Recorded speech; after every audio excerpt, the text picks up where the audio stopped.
Assalamualaikum warahmatullahi wabarakatuh. Pada video ini kita akan membahas anti-lock brake system. Anti-lock brake system ini adalah teknologi pengereman yang sudah berkembang daripada sistem rem konvensional pada kendaraan.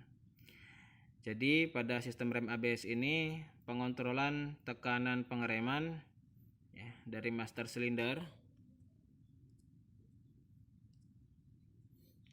Ini dari master silinder ke setiap roda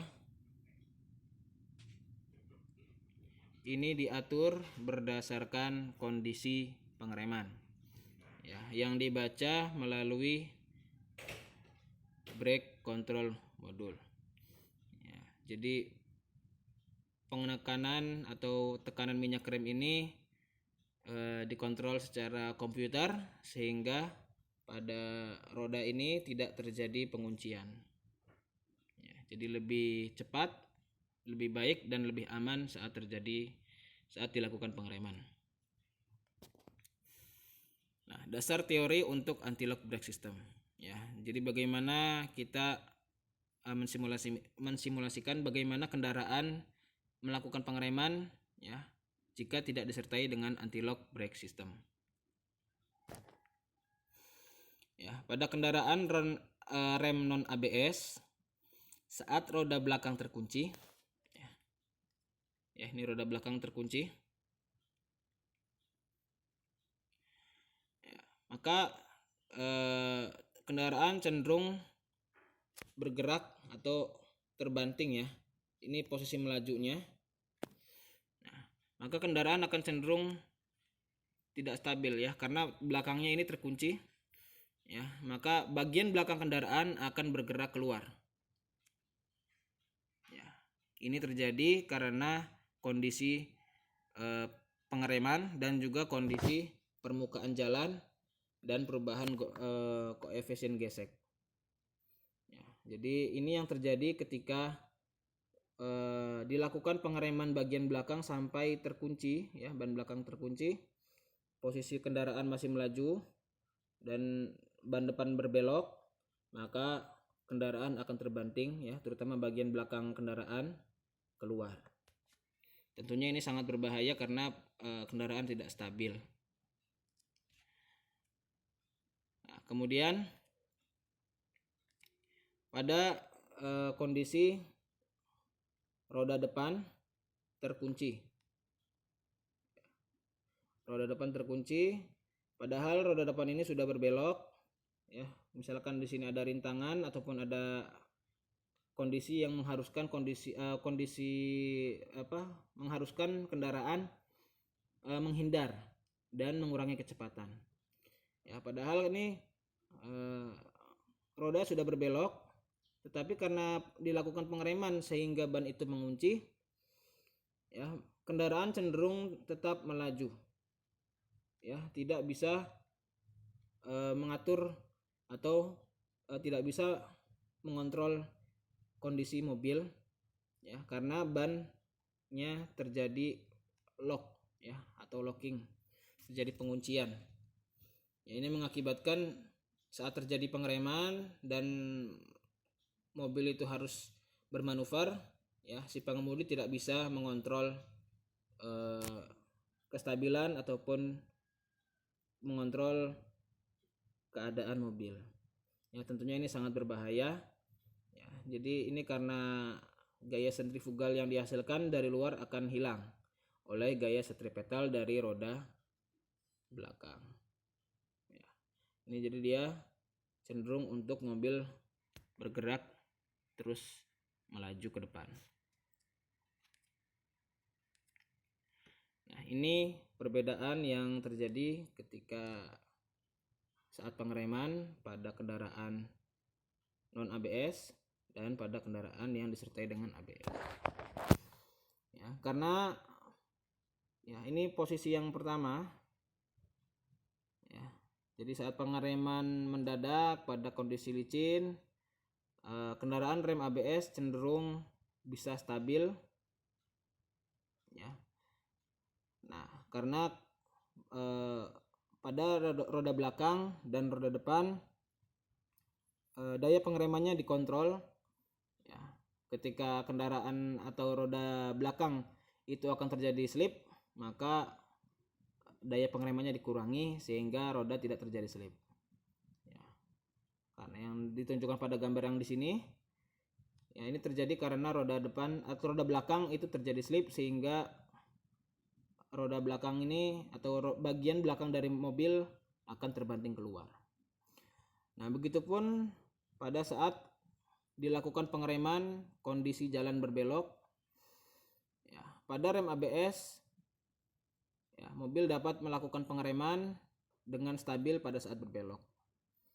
Berbeda dengan kendaraan yang non ABS, ya, ketika terjadi pengereman saat berbelok, karena ban itu terkunci, ya, maka bagian belakang kendaraan akan terbanting sehingga mobil tidak stabil dan bergerak tidak teratur seperti ini. Ya, pada kondisi mobil, ya, dia harus berbelok, menghindari rintangan dan melakukan pengereman. Ya, pada rem non ABS, kendaraan lebih stabil, menghindari rintangan dan melakukan pengereman karena rodanya itu dikontrol tidak mengunci. Ya, tetapi karena kendaraan rem non ABS ini rodanya terkunci, maka kendaraan tidak bisa stabil menghindari rintangan. Ya, itu perbedaan kendaraan non ABS dan juga kendaraan yang disertai ABS. Nah, ini proses kontrol rem konvensional. Nah, di sini ada grafik kecepatan. Ini grafik waktu pengereman. Nah, pada rem konvensional, ketika pedal rem diinjak secara dalam, ya, daya pengereman cenderung meningkat. Ya, grafiknya terus meningkat. Nah, otomatis kendaraan akan melakukan pengereman. Nah, di sini ada dua grafik ya. Yang pertama, yang bagian atas di sini adalah vehicle speed sampai di ujung ini kendaraan berhenti. Nah, yang di sini adalah wheel speed atau kecepatan roda sampai roda itu berhenti. Nah, di sini ada perbedaan waktu antara roda berhenti, ya, yang ini, dan kendaraan berhenti. Nah, ini yang disebut dengan slip. Ya, perbedaan waktu ini otomatis akan membuat kendaraan tidak stabil, ya, kendaraan akan bergerak atau terbanting keluar. Nah, ini yang terjadi pada rem konvensional ketika dilakukan pengereman. Tentunya ini akan berbahaya, ya, seperti terlihat pada gambar-gambar yang sebelumnya ini. Ya. Nah, kita lihat yang proses kontrol pada rem ABS. Nah, di sini kecepatan, kemudian ini waktu pengereman. Nah, ketika terjadi pengereman, ya, pedal rem diinjak tiba-tiba secara mendalam oleh pengemudi, tekanan pengereman itu dikontrol naik, ya, kemudian di posisi A tekanan pengereman itu dibuat konstan. Nah, kemudian di posisi B tekanan pengereman itu diturunkan. Nah, kemudian dikonstankan kembali, kemudian naik lagi sampai dengan posisi C, ya, sehingga vehicle speednya di posisi A itu dia turun, kecepatannya berkurang, ya, kemudian naik lagi untuk menghindari locking, ya, kemudian turun lagi secara perlahan, ya.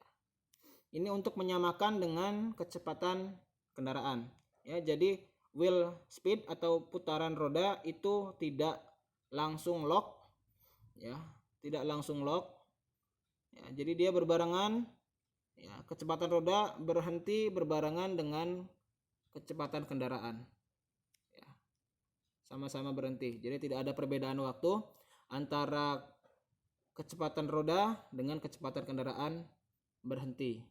Ya, di sini berbarengan. Ya, berbeda.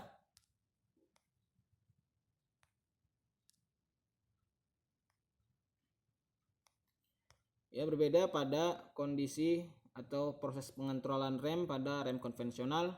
Ya, ada perbedaan waktu antara wheel speed dan vehicle stop. Oke, itu penjelasan ABS pada bagian part yang pertama. Kita lanjutkan penjelasan ABS pada part yang kedua. Tonton ya.